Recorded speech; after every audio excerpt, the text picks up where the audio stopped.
കാട്ടാക്കടയിൽ അന്താരാഷ്ട്ര ലഹരി വിരുദ്ധ ദിനാചരണം സംഘടിപ്പിച്ചു. ഇതോടൊപ്പം ബോധവൽക്കരണ റാലിയും പ്രതിജ്ഞയും സംഘടിപ്പിച്ചു. കേരള പോലീസ്, എക്സൈസ് വകുപ്പ്, വിദ്യാഭ്യാസ സ്ഥാപനങ്ങൾ, SPC, NCC, NSS തുടങ്ങിയ സംഘടനകളുടെ സഹകരണത്തോടെയാണ് പരിപാടികൾ നടന്നത്. രാവിലെ 9 മണിക്ക് കുളത്തുമ്മൽ ഗവൺമെന്റ് ഹയർ സെക്കൻഡറി സ്കൂളിൽ നിന്ന് ആരംഭിച്ച പരിപാടിയിൽ ഗ്രാമപഞ്ചായത്ത് പ്രസിഡന്റ് സുനിത VJ അധ്യക്ഷത വഹിച്ചു. കാട്ടാക്കട നിയോജക മണ്ഡലം MLA MR ബൈജു ഉദ്ഘാടനം നിർവഹിച്ചു. Kattakada DYSP B Gopakumar മുഖ്യാതിഥിയായിരുന്നു. രാവിലെ നടന്ന ലഹരി വിരുദ്ധ വിളംബര റാലിയിൽ വിദ്യാർത്ഥികൾ, SPC, NCC, NSS, CPG, SPG അംഗങ്ങൾ തുടങ്ങിയവർ പങ്കെടുത്തു. കുളത്തുമ്മലിൽ നിന്ന് ആരംഭിച്ച റാലി PR വില്യം സ്കൂളിൽ എത്തിച്ചേർന്നു. ലഹരി ഉപയോഗത്തിനെതിരെ സമൂഹത്തിൽ ശക്തമായ സന്ദേശം നൽകുകയാണ് പരിപാടിയുടെ ലക്ഷ്യം. തുടർന്ന് വിവിധ ബോധവൽക്കരണ പ്രവർത്തനങ്ങളും സംഘടിപ്പിച്ചു. ലഹരി ഉപയോഗം വ്യക്തിയുടെയും കുടുംബത്തിന്റെയും സമൂഹത്തിന്റെയും ആരോഗ്യത്തെയും സുരക്ഷയെയും പ്രതികൂലമായി ബാധിക്കുന്നതിനാൽ യുവജനങ്ങൾ ഉൾപ്പെടെ എല്ലാവരും ലഹരിയോട് നോ പറയണമെന്ന് MLA MR ബൈജു ആഹ്വാനം ചെയ്തു.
ഒരിക്കലും മയക്കുമരുന്ന് പോലുള്ള ലഹരി പദാർത്ഥങ്ങൾ ഉപയോഗിക്കുകയില്ലെന്നും അവയുടെ ഉൽപാദനം, വിതരണം, ഉപയോഗം എന്നിവ നിരുത്സാഹപ്പെടുത്തുമെന്നും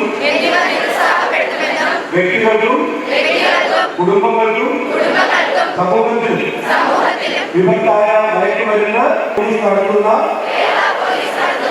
ഓപ്പറേഷൻ തുഫാൻ പദ്ധതിയിൽ തുഫാൻ വാരിയറായി പ്രവർത്തിക്കുമെന്നും ഞാൻ ദൃഢപ്രതിജ്ഞ ചെയ്യുന്നു. നടത്തപ്പെടുമ്പോൾ വലിയൊരു മെസ്സേജ്, വലിയൊരു സന്ദേശം സമൂഹത്തിൽ നൽകുകയാണ്. പ്രത്യേകിച്ചും നിങ്ങൾ കുഞ്ഞുങ്ങളാണ്, കുട്ടികളാണ്, സ്കൂളുകളിൽ പഠിക്കുന്നവരാണ്. പക്ഷേ ഈ വേദിയിൽ നിൽക്കുന്നവരെല്ലാവരും വിവിധ രാഷ്ട്രീയ പാർട്ടികളുടെ ആൾക്കാരാണ്, വിവിധ സ്ഥാനങ്ങളിൽ നിൽക്കുന്നവരാണ്.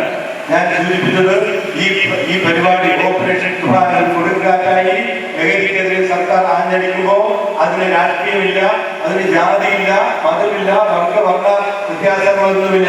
നമ്മുടെ മുമ്പിലുള്ള ഒറ്റ ലക്ഷ്യം അത് ലഹരിയെ തുടച്ചു നീക്കുക എന്നുള്ളതാണ്, മയക്കുമരുന്നിനെ തുടച്ചു നീക്കുക എന്നുള്ളതാണ്.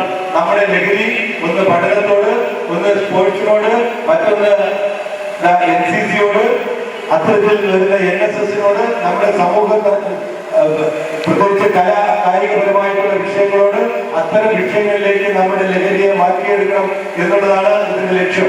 ഈ ലക്ഷ്യത്തിന് പ്രതിജ്ഞ ചെയ്ത നിങ്ങളെല്ലാവരെയും ഞാൻ അഭിവാദ്യം